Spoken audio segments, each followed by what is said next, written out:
সম্মানিত দর্শক, আমি রয়েছি বিমান বাংলাদেশ ম্যানচেস্টারের অফিসে। আমার সাথে যিনি রয়েছেন আমাদের সবার সুপরিচিত ম্যানচেস্টারের রিজিয়নাল অফিসের সম্মানিত ম্যানেজার জনাব আনিসুজ্জামান তালুকদার এবং স্টেশন ম্যানেজারের দায়িত্ব পালন করছেন উনি। বিমান বাংলাদেশ এয়ারলাইন্স সাময়িকভাবে বন্ধ রয়েছে এবং এই বন্ধ থাকার অবস্থায় ওনাদের কার্যক্রম সম্পর্কে জানবো এবং কী পদক্ষেপ ওনারা নিচ্ছেন আমাদের বিমান বাংলাদেশকে এগিয়ে নিতে, এইসব তথ্য আপনাদেরকে জানানোর জন্য আমি মূলত এখানে এসেছি। ধন্যবাদ আমাদের ওয়েস ভাই। আমি সম্মানিত যাত্রীদের ধন্যবাদ জানাচ্ছি এবং বিমান বাংলাদেশ এয়ারলাইন্সের পক্ষ থেকে সবাইকে সালাম জানাচ্ছি। আমি বলতে চাচ্ছি, আপনারা জানেন বিমান Bangladesh airlines is the only national career of Bangladesh. তা আলহামদুলিল্লাহ আমাদের, আপনারা জানেন বাংলাদেশ সরকার এবং আমাদের বিমান ম্যানেজমেন্ট হাজিদের ব্যাপারে সবসময়ই কাছে থাকেন এবং হাজিদেরকে সবসময় প্রায়োরিটি দেওয়া হয়। এরই ফলশ্রুতিতে আমাদের সম্মানিত হাজিদেরকে বাংলাদেশ থেকে সৌদি আরবে ক্যারি করার জন্য আমাদের বিমানের স্বল্পতার জন্য, যেহেতু আমাদের এয়ারক্রাফটের সংখ্যা কম, সেজন্য আমরা 27 এপ্রিল থেকে 10 জুলাই পর্যন্ত আমরা পোস্টপোন রেখেছি ম্যানচেস্টার রুট এবং আরও অন্যান্য রুটেও ফ্লিট কমানো হয়েছে। তো বিমান ম্যানেজমেন্ট সবাই চিন্তা করেছেন যে যাত্রীদের, আপনাদের সকলের চাহিদা প্লাস আপনাদের আগ্রহ দেখে, বিমানের প্রতি আগ্রহ দেখে তারা বলেছেন আমরা অ্যাজ কুইক অ্যাজ পসিবল আমরা স্টার্ট করব। তারপরেও ইনশাল্লাহ আমরা 13 জুলাই থেকে আবার বিমান চালু হচ্ছে। আমরা যাত্রীরা যারা দেশে যাই সবারই আগ্রহ, আমরা দেশে যাচ্ছি, আত্মীয়স্বজনের কাছে যাচ্ছি, একটু মাল সামানা নিয়ে যেতে চাই সবাই। আপনাদের এখন থেকে বা কি পরিকল্পনা রয়েছে লাগেজিংয়ের ব্যাপারে, যেটা আমরা হয়তো জানি না, এবং নতুন কিছু আসতেছে কিনা, নতুন কোনো ইনফরমেশন রয়েছে কিনা আমাকে যদি একটু বলেন, আমাদের দর্শক বা আমাদের যাত্রী যারা রয়েছেন তারা জানবেন এবং শুনবেন। Thank you very much. আপনি একটা চমৎকার প্রশ্ন করেছেন। আমি উল্লেখ করতে চাই, আমাদের দেশে আমাদের সম্মানিত যাত্রী যারা যাচ্ছেন প্রত্যেকেই যে জিনিসগুলো নিয়ে যান, আইটেমসগুলো, প্রত্যেকের মধ্যে ইমোশনাল ভ্যালুও থাকে, বেশিরভাগই গিফট আইটেম। এবং এই গিফট আইটেমগুলো যখন আত্মীয় স্বজনের মধ্যে দেন সবাই অনেক খুশি হয়। তো এই পয়েন্ট অফ ভিউ থেকে আমাদের বিমান ম্যানেজমেন্ট প্ল্যানিং করেছেন যে, আপনারা জানেন নর্মালি আমাদের ইকোনমি ক্লাসের জন্য 2 পিস 40 কেজি এবং বিজনেস ক্লাসের জন্য 2 পিস 50 কেজি। এর বেশি হইলেই excess baggage per kg 10 pound.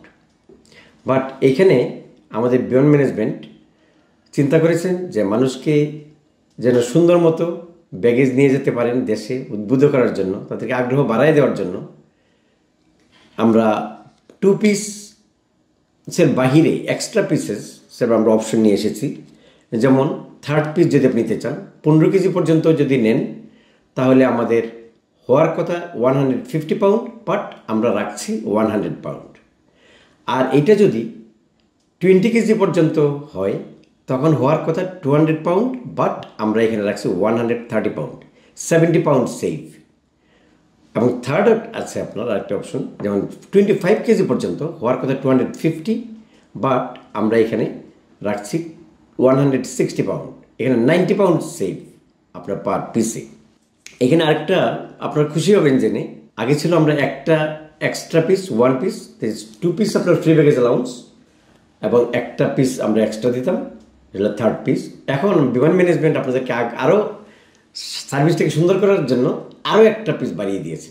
আপনি অ্যানাদার 2 পিস এক্সট্রা আপনি নিতে পারবেন, 160 pound and 160 pound, 25 KG and 25 KG. ইনশাল্লাহ তখন আপনাদের মাল নেওয়ার জন্য আর কোনো সমস্যা হবে থাকবে না মনে হয়। তো আপনারা, আমি দেখলাম যে এখান থেকে আমাদের সম্মানিত যাত্রীরা দে আর ভেরি হ্যাপি এবং তারা এখন আর কোনো রিকোয়েস্ট করেন না যে আমার 1 কেজি 2 কেজি বেশি হয়ে গিয়েছে, এমন এক্সট্রা রিকোয়েস্টও করেন না। আলহামদুলিল্লাহ আমরাও উইন উইন সিচুয়েশন। বিমান একটা বিজনেস অর্গানাইজেশন, আর আমরা ডেফিনেটলি যেহেতু এটা ন্যাশনাল ক্যারিয়ার এবং আমরা আপনাদের পাশে থাকবো, আপনাদের সাপোর্ট দেওয়ার জন্য আমরা আস্তে আস্তে আরও প্ল্যানিং করছি, আমাদের ম্যানেজমেন্ট আরও চিন্তা ভাবনা করছি। অসংখ্য ধন্যবাদ। আরেকটা বিষয় আমি আপনার কাছে জানতে চাই, যখন কোনো যাত্রী এয়ারপোর্টে যান তখন তার যে সিটের যে ব্যবস্থা সেটা পরিবর্তন করার কোনো সুযোগ সুবিধা এবং ফ্যাসিলিটি কিছু রয়েছে কিনা সেটাও যদি একটু বলেন আমাদের। অবশ্যই অবশ্যই, আমরা এই ক্ষেত্রে আমরা অনেক প্রায়োরিটি দিয়ে আমরা দেখি যে আমাদের বিভিন্ন ক্রাইটেরিয়ার লোক যায়, বিশেষ করে আমাদের মুরব্বীদের জন্য, সিনিয়র সিটিজেন, তাদেরকে আমরা চাই যেন তারা কম কষ্ট করেন এবং তারা তাদের রিকোয়ারমেন্টস অনুযায়ী, কারো যদি অপশন থাকে যে আমি আইল সাইডে বসতে চাই, আমি উইন্ডো সাইডে বসতে চাই, আমরা এক্সট্রা প্রায়োরিটি দিই। সাথে সাথে আমরা এটাও চিন্তা করি আমাদের দেশে বেশিরভাগই অনেক সময় ডিসেবল বাচ্চারা ট্রাভেল করেন, সেই ক্ষেত্রে আমরা ওই এক্সট্রা সুপার প্রায়োরিটি দিই যেন ডিসেবল মা বাবা তারা ওই বাচ্চাটাকে নিয়ে একটু কমফোর্টেবলি ট্রাভেল করতে পারেন, সেটা আমরা always we take extra care of them.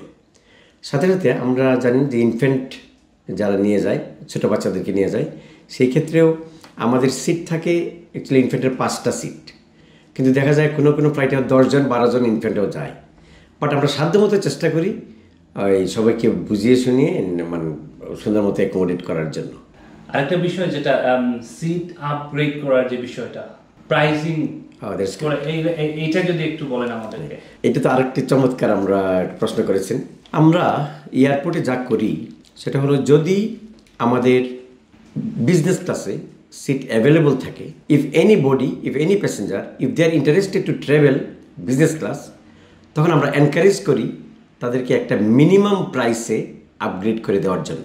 এটা subject to availability of seats, কারণ সিটটা আমরা খালি যাওয়ার চেয়ে আমরা চাই যে প্যাসেঞ্জারদেরকে যদি কেউ ইচ্ছা করে যেতে চান, একটা স্ট্যান্ডার্ড একটা পেমেন্ট আছে, ওই পেমেন্ট দিয়ে তারা ট্রাভেল করবেন। At least they will get much enjoyment. তাদের ট্রাভেলটা সুন্দর হোক, তাদের ট্রাভেলটা ভালো হোক, এটা আমাদের ম্যানেজমেন্ট চান সবসময়।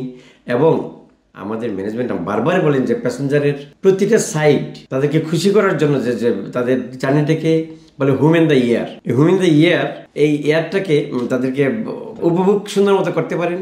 আমাদের গ্রাউন্ড সার্ভিস থেকে শুরু করে ফ্লাইট সার্ভিস পর্যন্ত everybody's are trying to provide the amicable service.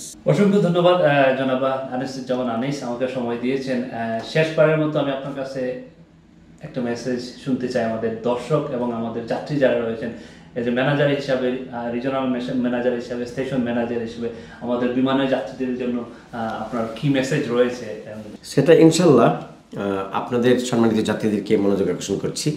আপনারা আমাদেরকে সহযোগিতা করেন, আপনারা বিমানে ট্রাভেল করেন, আপনাদেরকে আহ্বান জানাবো আপনারা বিমানে টিকিট করেন, বিমানে ট্রাভেল করেন। ডেফিনেটলি আমাদের বিমান ম্যানেজমেন্ট আপনাদেরকে যাতে সহজভাবে টিকিটের মূল্য বলেন এবং যাতে একটু কমাইতে পারেন, এবং লাগেজের ব্যাপারে প্রতিটা ক্ষেত্রে ইভেন আপনাদের খাবার দাবার, ফ্লাইটের যে খাবারের কোয়ালিটি এবং মেনু সব কিছু নিয়ে আমরা চিন্তা করছেন ম্যানেজমেন্ট। এবং বিশেষ করে ম্যানচেস্টার ফ্লাইটকে স্পেশালি ট্রিট করা হচ্ছে। আমাদের বিমান ম্যানেজমেন্ট দেখতেছেন যে এটি কীভাবে লাভ, অবশ্যই আমরা লাভ পাচ্ছি, আপনারা আমাদেরকে ভেরি নাইস ফিডব্যাক দিচ্ছেন। আমরা ইনশাল্লাহ আরও সার্ভিস দিতে থাকবো এবং আপনাদেরকে আহ্বান করবো বিমানে ট্রাভেল করুন, বিমানে টিকিট ক্রয় করুন এবং অন্যকে উদ্বুদ্ধ করুন। অসংখ্য ধন্যবাদ জনাব আনিসুজ্জামান আনিস, দর্শকদের জন্য যা বললেন।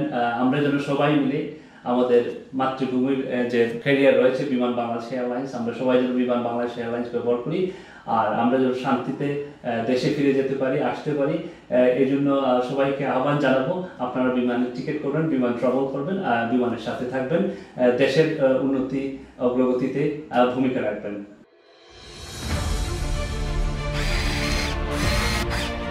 আলোতে থাকুন, ফোকাসে থাকুন, হাত রাখুন প্রজন্মের হাতে।